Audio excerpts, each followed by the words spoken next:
Hello students, कैसे हैं आप सब लोग। आज आपकी इंग्लिश की ऑनलाइन क्लास है और इंग्लिश में अपन 2 चैप्टर कर चुके हैं।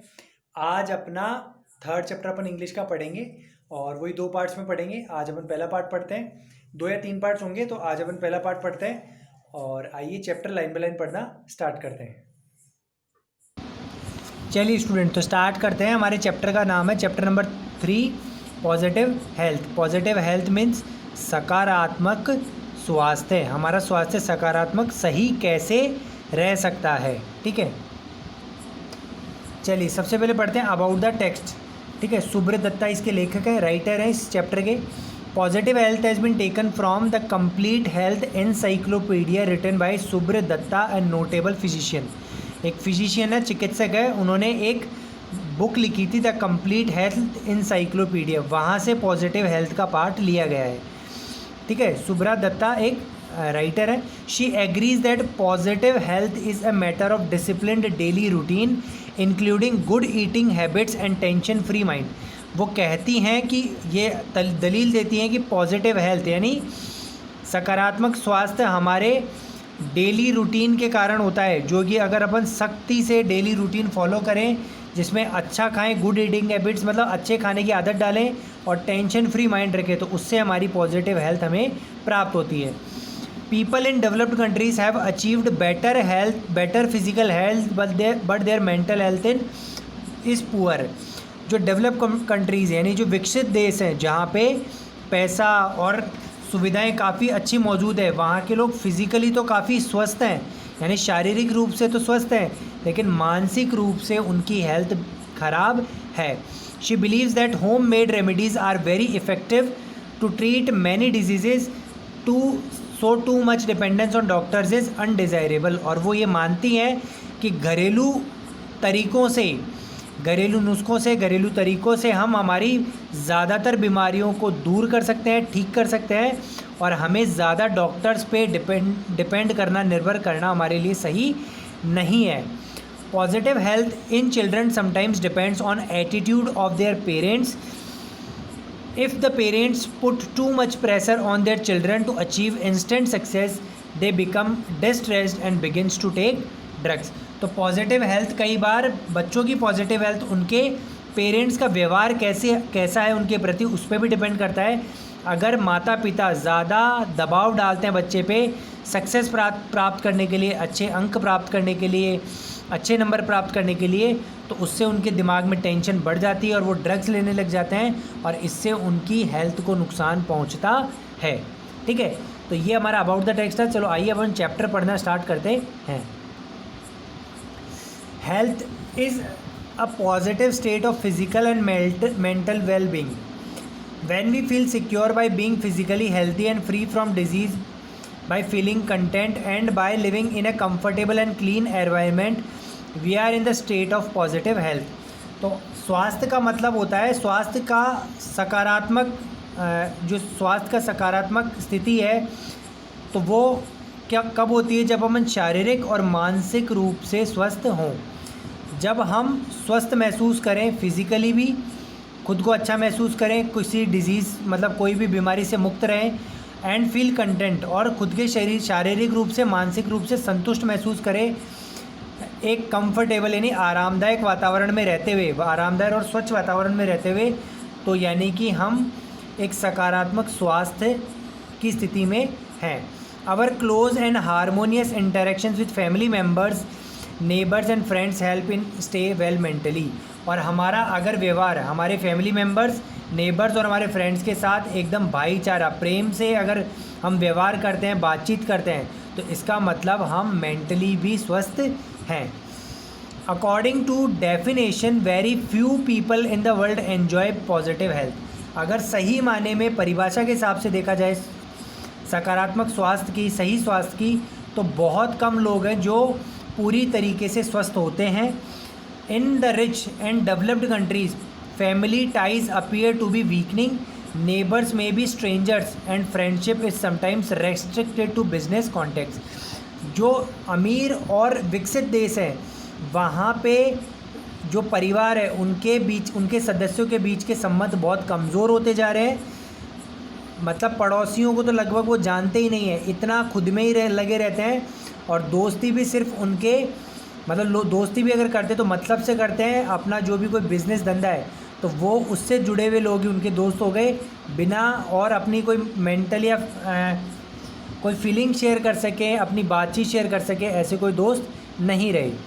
इन those countries environmental conditions have improved considerably, the population have achieved a better nutritional status and therefore is often plenty of money available to buy most of life comfort. ऐसे देशों में पर्यावरण की जो कंडीशन स्थिति वो काफ़ी अच्छी है, कोई प्रदूषण नहीं है, कोई कूड़ा कचरा नहीं फैला हुआ था, पॉपुलेशन भी अच्छी कम होती है, और उनका जो न्यूट्रिशनल स्टेटस यानी पोषक तत्व होते हैं उनकी जो अवस्था होती है, यानी कितने पोषक तत्व उनके पास हैं वो भी अच्छे होते हैं, यानी कि वो कोई कुपोषण के शिकार नहीं होते। अच्छा बैलेंस डाइट, एक संतुलित आहार भोजन उन्हें मिलता है, और उनके पास काफ़ी पैसा होता है लाइफ के सभी ऐशो आराम को खरीदने के लिए। पीपल इन डेवलप्ड कंट्रीज़ में enjoy better physical health but they are far from achieving positive health as में नॉट सो कंटेंटेड मेंटली। तो जो विकसित देश के लोग हैं वो शारीरिक रूप से तो बहुत स्वस्थ होते हैं, वातावरण अच्छा होता है, खाने पीने को सब कुछ होता है, लेकिन मानसिक रूप से वो इतने संतुष्ट, इतने अच्छे नहीं होते। क्यों? क्योंकि उनके रिश्ते मजबूत नहीं होते परिवार में, दोस्तों से, पड़ोसियों से, इसलिए वो मानसिक रूप से तनाव में होते हैं। On the other hand, in developing countries, the quality of human interaction within families, neighbors and friends are often more positive. लेकिन दूसरी तरफ अगर अपन विकासशील देश जैसे भारत है, या जो जिनके पास पैसे की कमी है, इतना अभी डेवलप नहीं हुए हैं, तो वहाँ पे इंसान की आपस में बातचीत फैमिली में, पड़ोसियों से और फ्रेंड से काफ़ी सकारात्मक होती है, उनके रिश्ते काफ़ी मजबूत होते हैं। However, both the environmental and nutritional status of these populations are lower, so the people suffer more from physical health. और विकासशील देशों का वातावरण इतना साफ़ नहीं होता, प्रदूषण होता है, और अगर पोषक तत्वों की बात करें तो भोजन भी उनको कई जगह ऐसे होंगे जो कई बच्चे, कई लोग कुपोषण के शिकार होते हैं, अच्छी मात्रा में अच्छा आहार उन्हें नहीं मिल पाता, इसलिए उनकी मानसिक जो स्थिति है वो तो मजबूत होती है, लेकिन शारीरिक तौर पर उनका जो हेल्थ होता है वो कमज़ोर होता है। When a persons physical health is poor the state of positive health can not exist. इसलिए अगर इंसान चाहे मानसिक रूप से मजबूत हो और शारीरिक रूप से कमज़ोर हो तो ये पूरी तरीके से वो स्वस्थ नहीं कहलाएगा। So we find that the positive health is eluding many of us. इसलिए जिनके पास शारीरिक स्वास्थ्य है तो मानसिक नहीं है, और जिनके पास मानसिक है तो शारीरिक नहीं, इसलिए ज़्यादातर लोग संपूर्ण तरीके से स्वस्थ नहीं कहलाते। However, it is not impossible for people in developing countries to achieve positive health. To help achieve this state, we need an understanding of how our bodies function so that they can keep healthy. We also need a clean environment and healthy food that does not cost too much money. लेकिन जो विकासशील देश हैं, यानी जो developing countries है, वो अपना पॉजिटिव हेल्थ ज़्यादा आसानी से अचीव कर सकते हैं, संपूर्ण पॉजिटिव हेल्थ। इसके लिए उन्हें क्या करना पड़ेगा? अपनी बॉडी के फंक्शन को, काम करने के तरीके को समझना पड़ेगा कि कैसे उसे हेल्दी रखना है, और उसे एक स्वच्छ वातावरण और हेल्दी फूड यानी अच्छा भोजन लेना पड़ेगा, जो ज़्यादा महंगा, ज़्यादा मुश्किल नहीं। अच्छे वातावरण में अपन नॉर्मली साफ़ सफाई करके रह सकते हैं, और ज़रूरी नहीं है कि महंगा खाना खाएं, अच्छा खाएं, पौष्टिक खाएं, तो वो खाना भी अपन खा सकते हैं। We need proper education for all people that leads to understanding the relationship between health and positive approach to life. और लोगों को पर्याप्त जानकारी भी होनी चाहिए, पर्याप्त शिक्षा की ज़रूरत है, ताकि वो अपने स्वास्थ्य और अपने जीवन जीने के तरीके के बीच के संबंध को पहचान सकें कि हम जिस तरीके का जीवन सोचेंगे जीने की, उसी तरीके से हमारा स्वास्थ्य बनेगा। We should remember that contented mind and healthy living can help to keep us free from many disease. अगर अपन मानसिक रूप से संतुष्ट हैं और स्वस्थ जीवन जी रहे हैं तो इससे हमें बीमारियों से दूर रहेंगे। In some ways it is easier for people in developing nations to achieve positive health because they have more close knit social system. और जो विकासशील देश हैं, डेवलपिंग कंट्रीज़ है, वहाँ पे पॉजिटिव हेल्थ अचीव करना ज़्यादा आसान है, क्योंकि उनका सामाजिक सिस्टम यानी समाज में रहने का तरीका ज़्यादा मजबूत, ज़्यादा नज़दीकी होता है। With better communication between people and than do many people in wealthy and developed nations. और जो डेवलपिंग कंट्रीज़ है यानी जो विकासशील देश है, उनमें लोगों का आपस में जो कम्युनिकेशन है, बातचीत है, वो ज़्यादा अच्छी, ज़्यादा मजबूत होती है, इमोशनली रूप से मजबूत होती है, जिससे वो अपने सुख दुख एक दूसरे से बांट लेते हैं और इसीलिए वो मानसिक रूप से ज़्यादा स्वस्थ होते हैं। किनके कंपैरिजन में? जो अमीर देश के लोग हैं उनके कंपैरिजन में। अमीर देश के लोग पैसे में डूबे रहते हैं और आपस में ज़्यादा एक दूसरे से बातचीत नहीं करते, इसलिए उनके माइंड में कभी भी डिप्रेशन आता है तो वो किसी से शेयर ही नहीं कर पाते।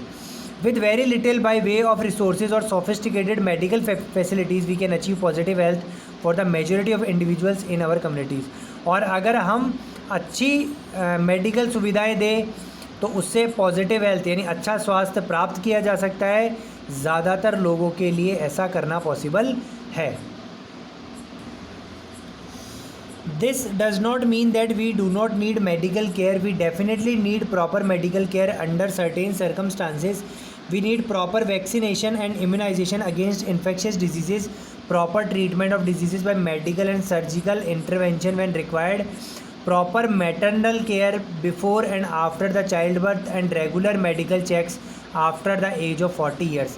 अब हम भाई अपन विकासशील देश है तो थोड़ा सा ही ध्यान रख के अच्छा स्वास्थ्य ले लेंगे, तो इतना आसान भी नहीं है कि हमें कोई अगर मेडिकल यानी कोई भी दवाइयों की ज़रूरत नहीं है, मेडिकल केयर की ज़रूरत नहीं है, हमें भी सर्टेन सर्कमस्टांसेस कुछ स्थितियों के अंदर रेगुलर इम्यूनाइजेशन यानी जो मतलब हमारा इम्यून सिस्टम जो हमारा बीमारियों से लड़ने वाला सिस्टम है वो मजबूत होना चाहिए शरीर का, ताकि हमें इन्फेक्शियस डिजीज़ ना हो।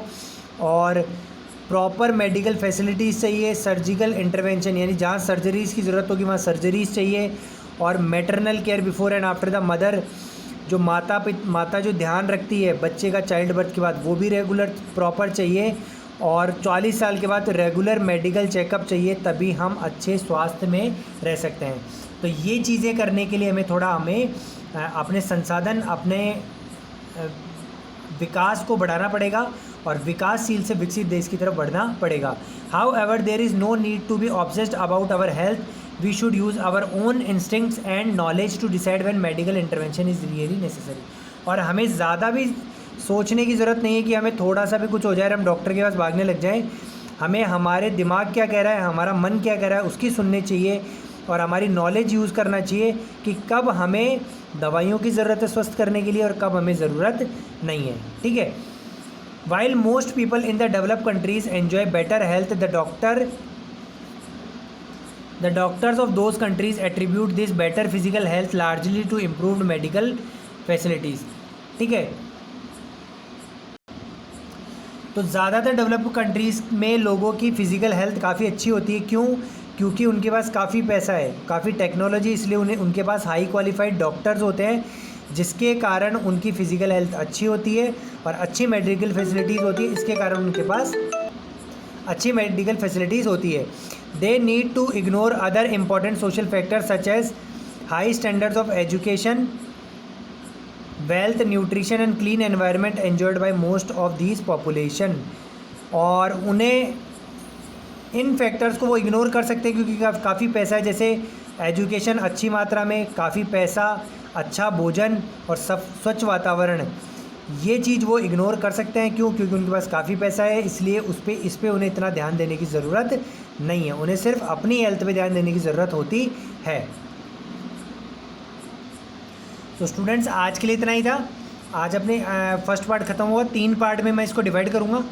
आज फर्स्ट क्लास है, पार्ट ए, अगली बार आपको पार्ट बी मिलेगा, फिर पार्ट सी मिलेगा, और ऐसे ही आपका चैप्टर पूरा हो जाएगा। ठीक है। तो आज के लिए इतना ही। मैं उम्मीद करता हूँ आपको क्लास का ही चैप्टर समझ में आया होगा। वीडियो को रिवाइंड करके या 2-3 बार देखिए तो उससे और अच्छे से क्लियर हो जाएगा। चाहे आप अगर टाइम कम यूज़ करना चाहते हैं तो प्लेबैक स्पीड में जाके अपना यूट्यूब वीडियो का स्पीड बढ़ाकर देख सकते हैं, जिससे और जल्दी आप दोबारा रिवीजन कर सकते हो। अब आपका होमवर्क है कि आप अगला पार्ट पढ़ के रखेंगे। ठीक है। अगला जो सेकंड पार्ट है वो उसको पढ़ के रखेंगे पूरा चैप्टर, ताकि मैं अपन आगे पढ़े तो आपको पहले से क्लियर हो। तो आज के लिए इतना ही। वीडियो को लाइक कीजिए, कमेंट कीजिए, शेयर कीजिए अपने फ्रेंड्स के साथ, और रेगुलर पढ़ते रहिए और कोई भी चीज़ छोड़िए मत, और रेगुलर पढ़ते रहिए। Thank you, have a nice day.